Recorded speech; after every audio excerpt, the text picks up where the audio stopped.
ایسے ہی 5 نمبر آیت جو ہے اس میں رب ذوالجلال نے فرمایا وَمَا أَرْسَلْنَاكَ إِلَّا رَحْمَةً لِّلْعَالَمِينَ، ہم نے آپ کو تمام جہانوں کی رحمت بنا کے بھیجا ہے۔ ایسا نہیں کہ ایک دو صدی تو آپ کے سپرد اور ان کی حل مشکلات اور ان کی ہدایت کا ذمہ آپ کے لیے ہو اور بعد میں کسی اور کی ڈیوٹی لگنی ہو۔ خالق کائنات جل جلالہ نے فرمایا کہ نہیں، ہم نے آپ کو ہمیشہ کے لیے اور تمام جہانوں کے لیے رحمت بنایا ہے۔ پہلے عالمین جو گزر چکے تھے ان میں بھی رحمت آپ ہی کی تھی، لیکن اس وقت آپ کا ظہور نہیں ہوا تھا، تو نبوت پہلے انبیاء علیہ السلام کو ملتی رہی۔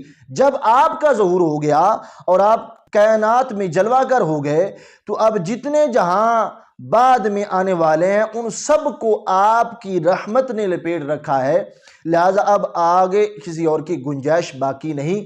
رب ذوالجلال فرماتا ہے کہ آپ ہر زمانہ کے نبی ہیں، ہر زمانہ کے لیے رحمت ہے۔ جتنے لوگ آئیں گے آپ اس میں جو کچھ بھی ہے کائنات کے اندر آپ سب کے لیے رحمت